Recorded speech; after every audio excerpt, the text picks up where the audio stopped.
Alrighty, I've been holding off on talking about the war in Ukraine for a while now. Um, the first reason was because for a long time things kind of just sort of settled down into a lull. There was stuff happening, but it was kind of on the ground military stuff. It wasn't anything really big on a global with global significance. So I didn't really feel like talking about it. I've been following the war the whole time, um, but there wasn't really a whole lot new. Today, though, that's different. We finally got something new and interesting out of Ukraine. For the first time since apparently 2014 or 2015,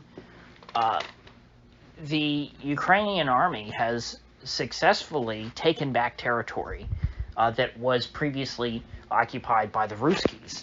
And by previously occupied, I mean seriously occupied, not just the Ruskies rushed in here for a few minutes and in sort of a strategic sense. No, the Russians were dug in a few of these towns, and the Uknats marched in and took them back, and that's never happened in the history of this conflict. Going back to Maidan. That's one reason why I've argued consistently against sending more money to Ukraine, because every dollar that has gone to Ukraine has just been pissed away, because all the Ukrainians seem to have been able to do up until this point was defend and maybe slow the progress of the Ruskies. But again, even if you take at face value that the Ukrainians are on the right side here and that they should be winning, well, they've been losing. In this conflict, going back all the way 8 years now. The progress of the Russians may have been slow and pretty much frozen for quite a few years, from 2015 to early 2022. But every development has been progress in Russia's favor. They've been inching, and certainly since the start of the war this year, the Russians have constantly been advancing and taking on little bits of more and more territory here, a village there, a town there, and occasionally a big city like Mariupol falls. But the Ukrainians finally did take back a few towns. So this has led to an official evacuation by the Ruskies from Izium, I believe I'm saying that right, which is not a major city, but it's apparently a sizable town. In the words of Alexander Mercurius, it's a railroad junction that I believe is in Kharkov Oblast, but either way, it's in the Kharkov area. So that is that's the metropolitan area we're talking here. And Kharkov, or Kharkiv, as the Ukrainians are now calling it. It's funny, how the media just they got the talking points on. Okay, here's all the new names for all the cities in Ukraine. Anyway, Kharkov has not been under Russian control at any time during this war, but it was understood that at some point the Ruskies are going to probably go try and take it, because the Ruskies were staked out in all these towns around Kharkov, and so they were just sort of a looming threat. Now, they didn't have a big military presence around these towns, which seems to be kind of the key to this story. The reason why the Ukrainians were able to retake all these towns and villages is that the Ruskies kind of took them for granted, it seems. They have all their troops that they've committed to the war, which apparently is, not all the troops in the Russian military. Most of the Russian military is in Russia, where you would expect it to be. They've not, committed the full force of the Russian military to the war in Ukraine, and so therefore they've got troops mostly down in the south. That's where the focus of Russia has been, and that was kind of the last time I talked about it, was I said, well, it looks like the Ruskies are going to try and consolidate power around the coast, cut Ukraine off from the sea, take Odessa, and build a corridor all the way to Transnistria, and then they'll probably turn north and start taking on trying to conquer the rest of the territory west of Donbass and north of the Black Sea. Well, last I checked, the Ruskies had not taken Odessa yet. They hadn't even begun a battle for Odessa. They're just sort of I guess consolidating power down there in places like Kherson and Nikolaev, can't remember if they've taken Nikolaev yet, but they're right in that area. That's kind of where the line of contact is. And then, of course, there's still all the fighting in Donbass, which has not been completely wrapped up yet. So, as far as I was concerned, there's no question that the Ruskies had Kharkov on the back burner. And the Ukrainians took advantage of that by just going in and picking off the low-hanging fruit. And because of that, they have been able to achieve, a real victory. It may be a moral victory in that, it's not like they were taking on the Ruskies super directly. It's not like they won by having, a Ukrainian army marching on a battlefield against the Russian army and the Ukrainians beat the Russian army. No, that wasn't it. It was a strategic, it was their strategy that allowed them to win.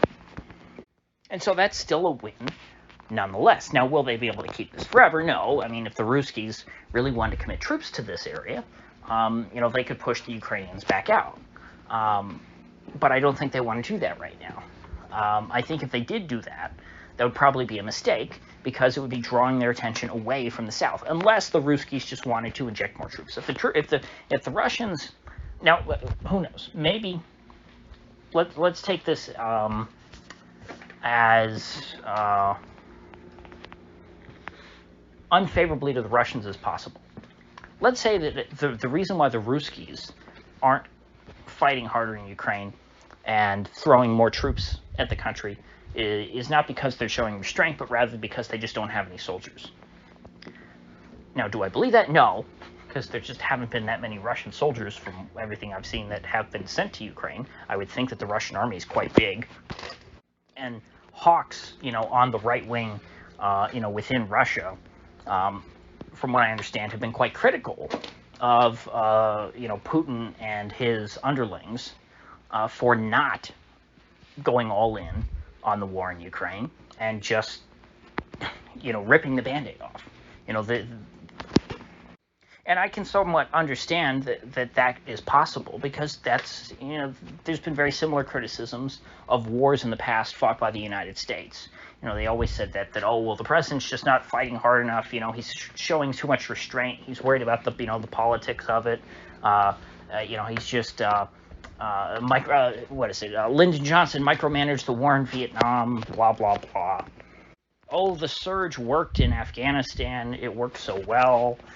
These old fairy tales.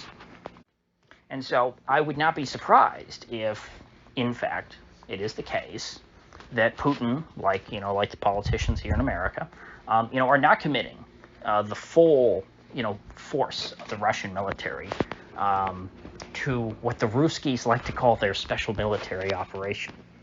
And so, because of that, they will have to retreat from Izium and the whole Kharkov Oblast, and this whole part of the country, if the Ukrainians really want to focus their energy on this part of the country, on trying to harden their control of this area, which, in the case of the Ukrainians, that would come at the cost of, their defense of the South. Maybe the Ukrainians are trying to cut their losses and realize, hey, we can't beat the Russians head on. Every time we try to take the Russians head on, we lose. And so maybe what they're trying to do is harden their positions where the Ruskies are not really focused right now. Now, if that were the case, though, if this were the case of the Ukrainians sacrificing manpower down in the south to retake these areas around Kharkov, you would expect a weakening of the Ukrainian defenses around, let's say, Odessa or Nikolaev or wherever the line of contact is, and the Ruskies taking advantage of that, if they're smart, to make advances. But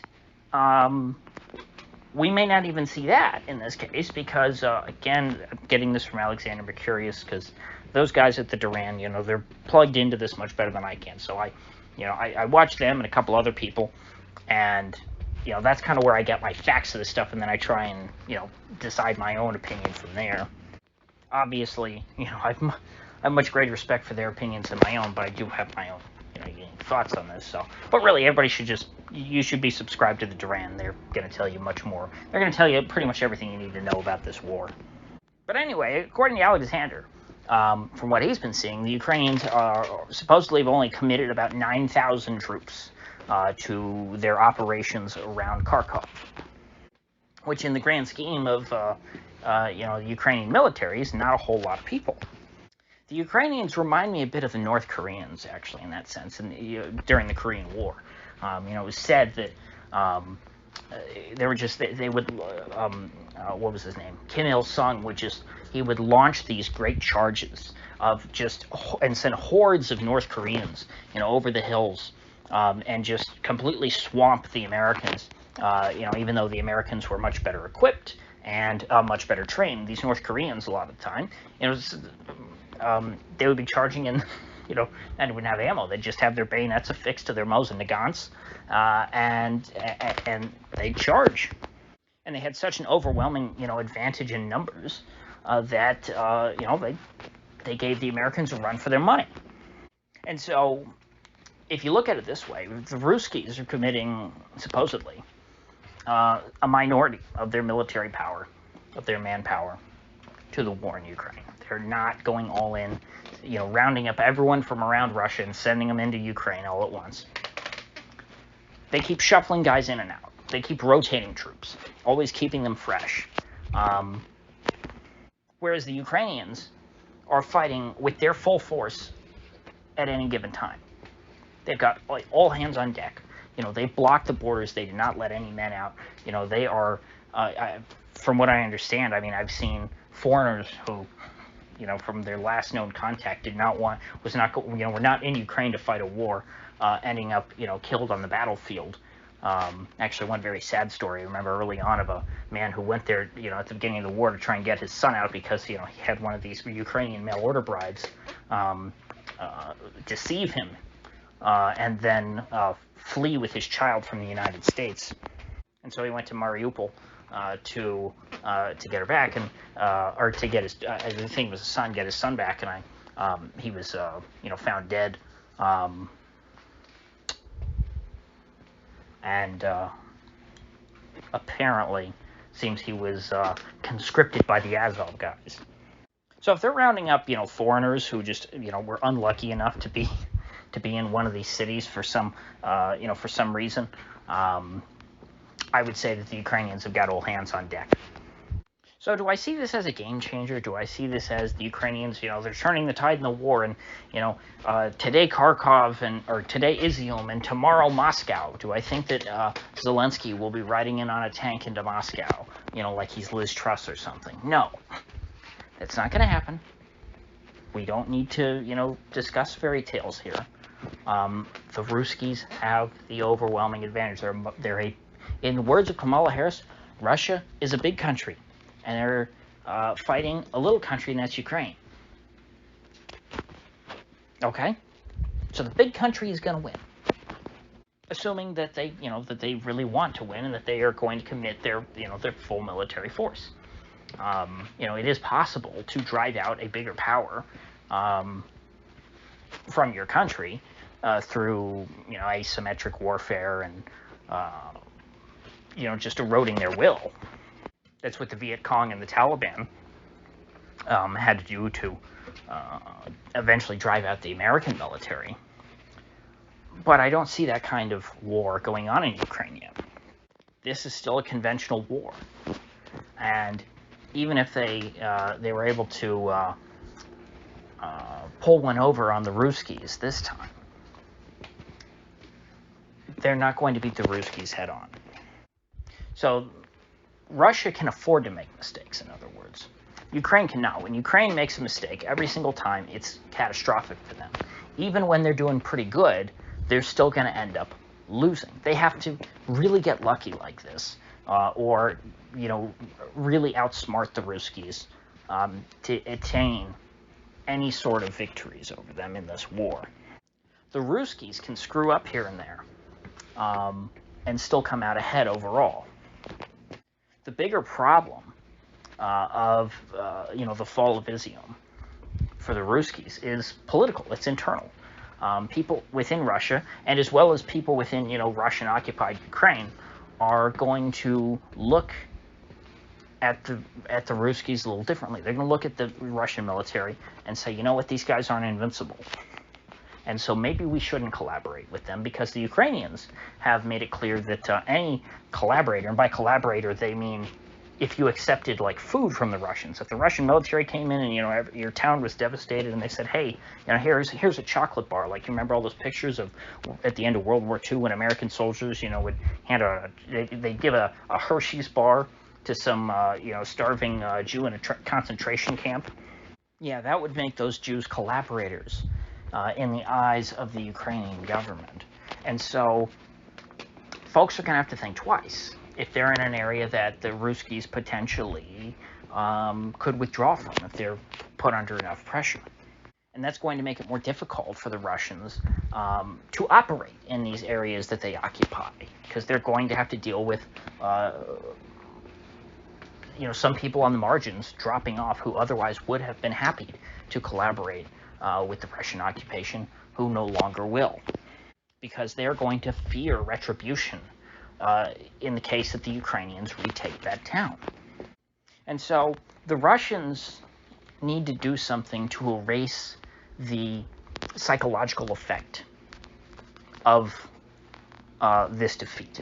And with that, I agree 100% with Alex Christoforou. I think he nailed that one.